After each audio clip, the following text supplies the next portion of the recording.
جہاں ملے اس کو مار دیا جائے، ہر حال میں واجب القتل۔ کعبہ کے اندر، حرم کے اندر یوں کو نہیں مارنا چاہیے، شکار نہیں کرنا چاہیے، منع فرمایا گیا۔ تو گستاخ رسول ابن خطل جب کعبہ کے اندر گیا تو رسیوں کو پکڑ کر وہ نصف تک چلا گیا، نصف تک۔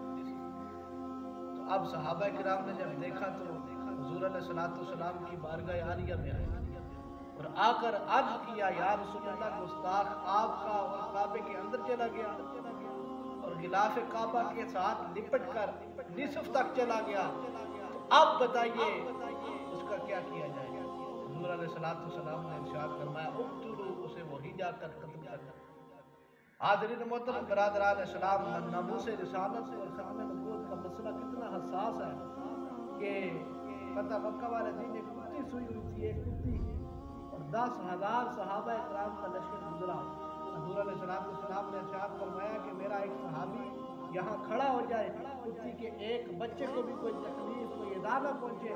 فتح مکہ والے دن کتی کے بچے بچ کے گستاخ رسول کو نہ کعبے کے غلاف بچا سکی نہ دیوار بچا۔ تو گستاخ رسول ہر حال میں واجب القتل ہے، اس کو مار دیا۔